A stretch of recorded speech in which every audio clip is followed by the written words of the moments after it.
So today I'm going to be chatting to all of you about WebSockets and why they are awesome, and also a little bit about why they're not actually so awesome. So yeah, we'll get to see both sides today.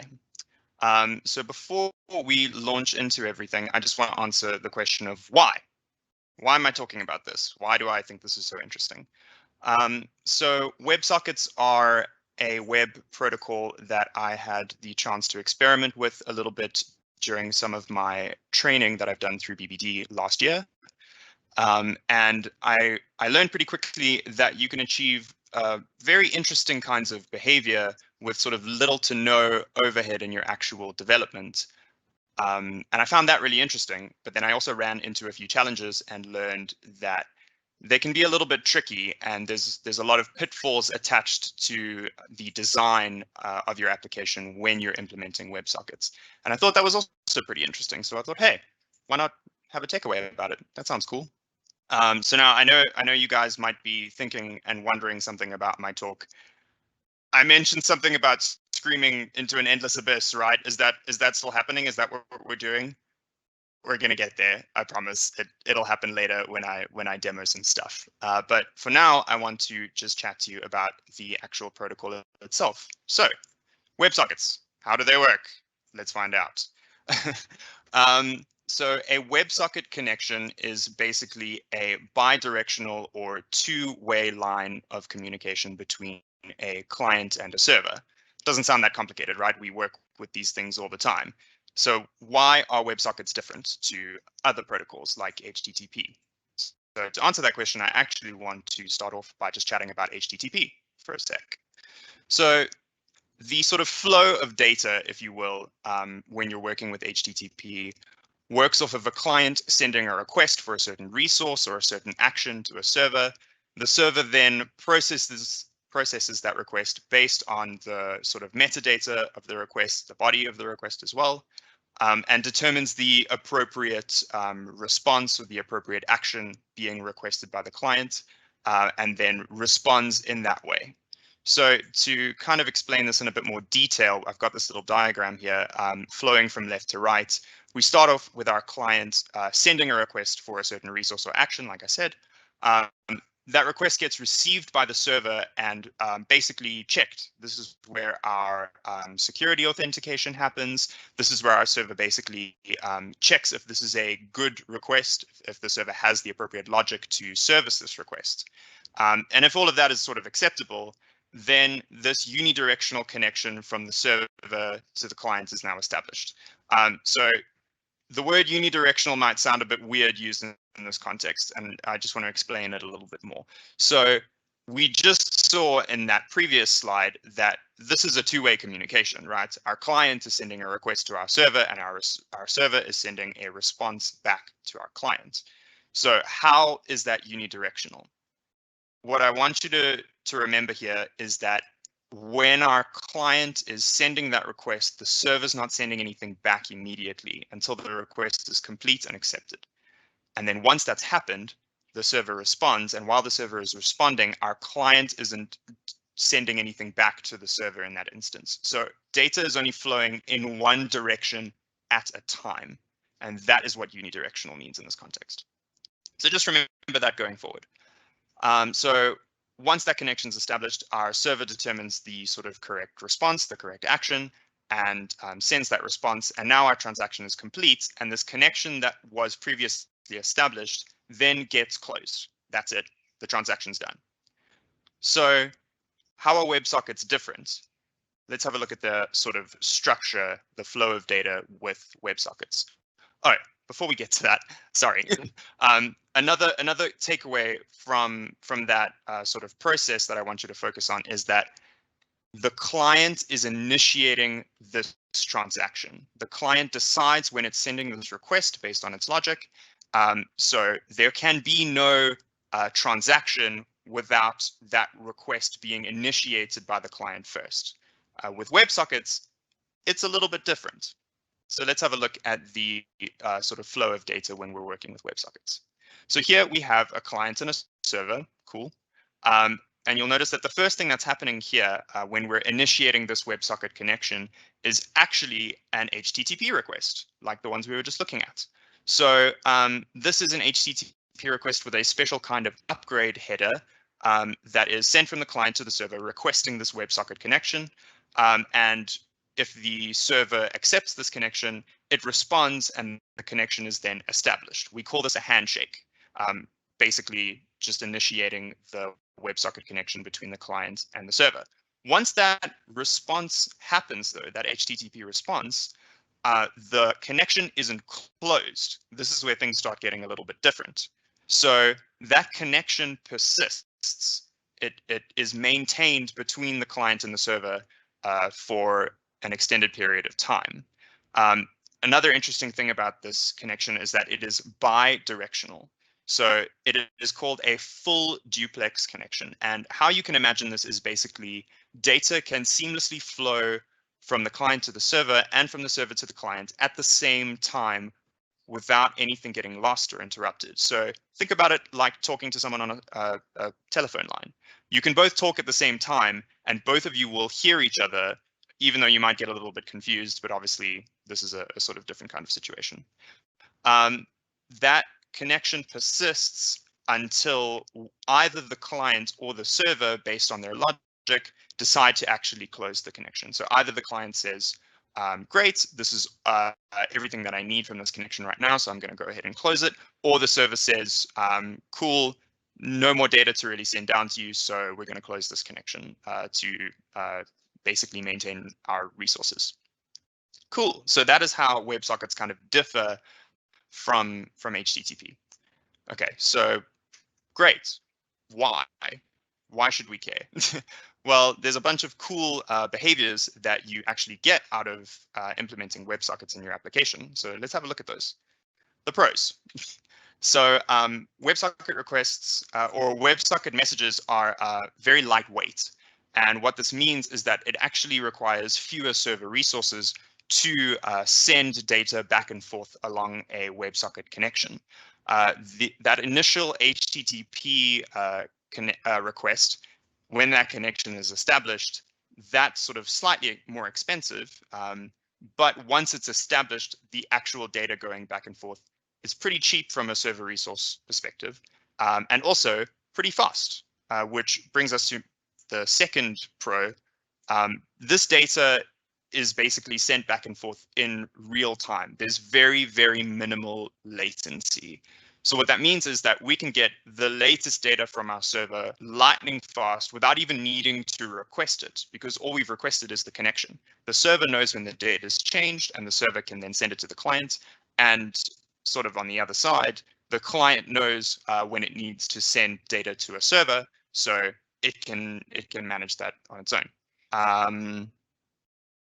So we also get an interesting behavior in terms of data going from a client to another client. Now, I just want to be clear here that this isn't directly going from the client to the client and skipping the server entirely, but because of how fast our data is moving from the client to the server can then disseminate that data to other clients very quickly. And it essentially, even though there's a middleman in the way, clients can sort of easily trigger updates on other clients as well. And we'll see that when I show you my little demo app that I've built. So yeah, just moving on to the next pro, there's actually a lot less sort of data overhead with WebSocket messages. So HTTP requests and responses have a large amount of metadata attached to them, which makes the requests much larger in actual sort of data size. So did a bit of research into this point, and it turns out that WebSocket messages can be up to 100 times smaller than HTTP requests, which is pretty cool. So we also get a great advantage, probably my favorite one, where because this connection is persistent, we get this continuous stream of data going back and forth. So there's no need to refresh your front end if you're on the client side. If your front end has logic for updating what is actually displayed to the user based on these messages going back and forth, then there's no need to ever refresh. your front end can update completely seamlessly, which is amazing. It's probably the coolest part of using WebSockets. And then finally, there's great ease of use, actually. There's a lot of modern libraries like Socket.io for JavaScript that I used in my demo. You'll see that in a minute. That make building WebSocket systems pretty easy, and you can get really incredible behavior out of these libraries. Socket.io has sort of great support for doing things like chat rooms where you can form specific groups of socket connections, and then only those connections can have data flowing between them. And all of this can happen in easily one line of code, which is, obviously pretty cool. So now let's talk about the downsides, because obviously there can't all be upsides. With everything in tech, there's always some sort of negative impact somewhere. So the cons. I know this might sound contradictory, but server resources can actually be a concern. Even though the messages are smaller, maintaining too many consistent connections can actually be pretty taxing on your server resources, which is obviously a trade-off. If you have a large-scale application and you're dealing with sort of tens of thousands of users, this could get a bit problematic pretty quickly. So RESTful architecture is also something that we use a lot. Traditionally, we use this with HTTP. And this design has been sort of forged in the flames. It's proven time and time again to be a very sort of consistent and very performant architecture. And that's why we use it so much. With sockets, this gets a little hazy, and it kind of reaches a point where you're eventually sort of throwing REST out of the window a little bit, which in terms of large scale applications can be a bad thing.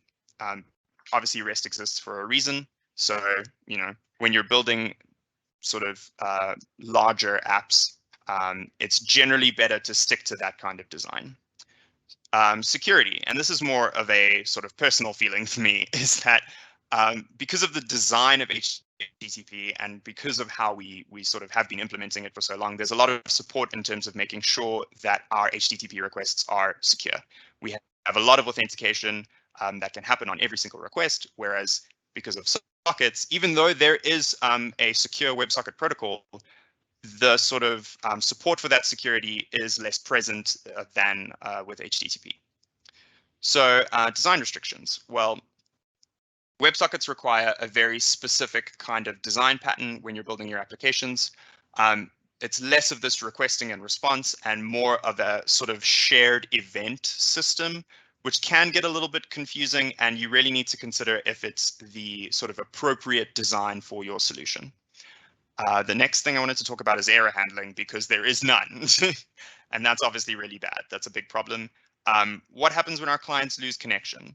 Our messages are essentially then lost. And there is no way for us to know when that's happened. If I'm sending a message to the server and the server is supposed to send that to other clients, I don't know if my message has been successfully delivered. And there is kind of no way to handle that. Whereas with HTTP, we get our response status codes that tells us if there was some kind of error on the server side, if we had a bad request. We have all of these different ways of notifying our user whether things went good or whether things went bad. And then finally, there are actually other options inside of HTTP that, while they don't produce the same behavior as WebSockets, they can produce sort of similar kinds of functionality. We have things like streaming, long polling, and server-sent events, which all kind of change the way that HTTP works to maintain connections for a little bit longer, or to get things sent from the server directly without a client requesting it. It's sort of socket-like behavior, but not quite the same. But you should really consider whether using one of those behaviors would be better for your application versus using WebSockets.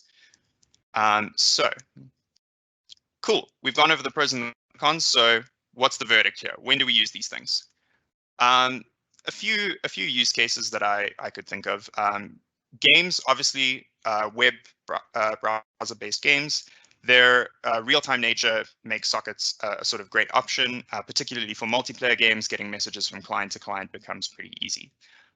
Chat applications, or if you're just building some kind of chat system into an existing solution, sockets can achieve this very quickly, very efficiently as well.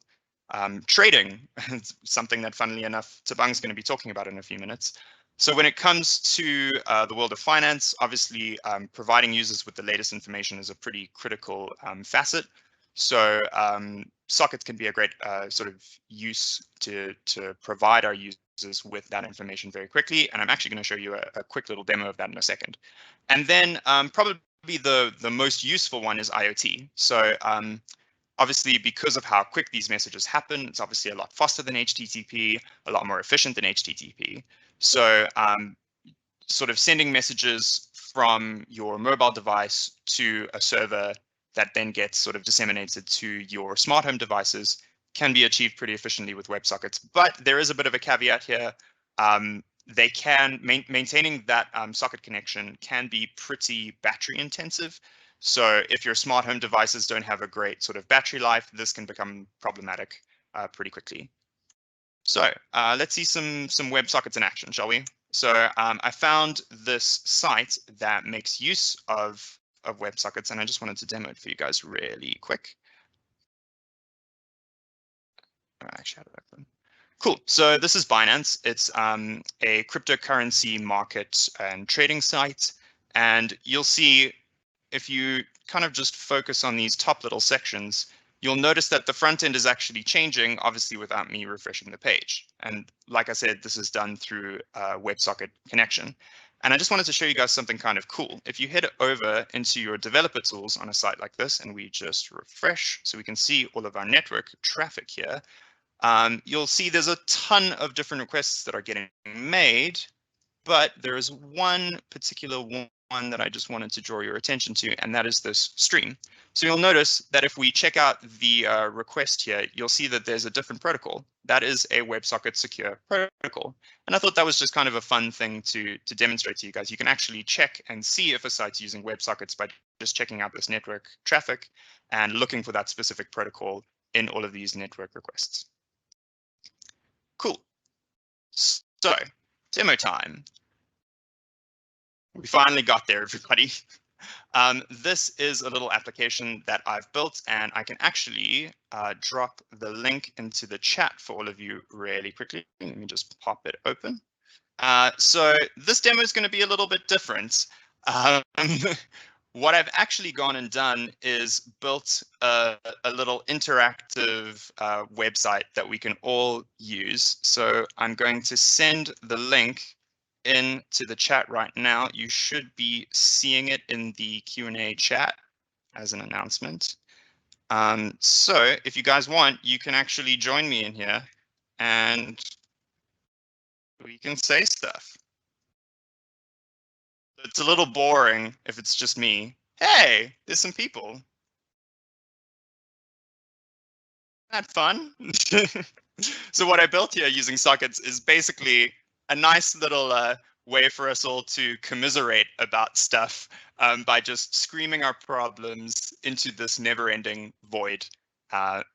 Yeah, as a community. Cool.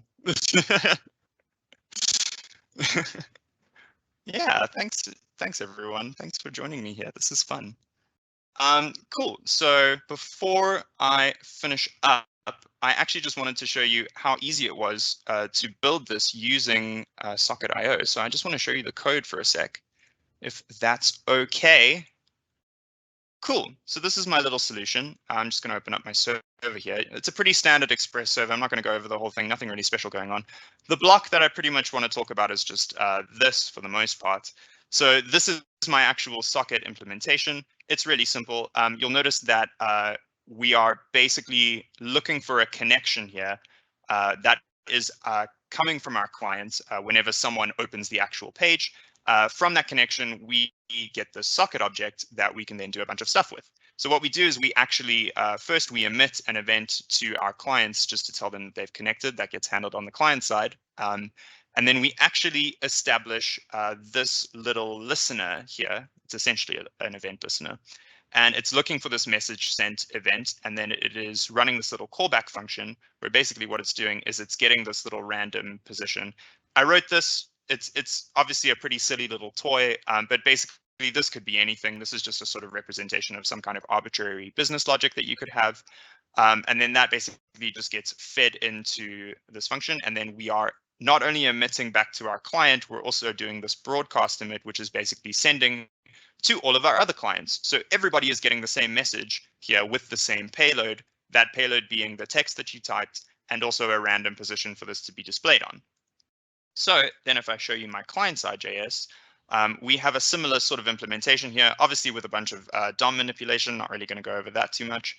But we're doing some event listening here for our events, and that's how it's sort of doing DOM manipulation when those events are coming through either because you've sent a message or because someone else on the internet has sent a message. And that's pretty much it. That is pretty much all of the socket code that went into building this little application, which is pretty fun. Pretty simple to do. And yeah, got some pretty cool behavior out of it. Oh, and everyone's breaking it. Awesome. Everyone's trying to, of course, trust devs to break my live demo. This guy. Oh man, love it. Cool.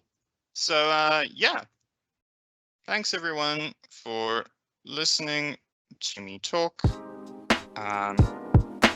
Hope you all had fun.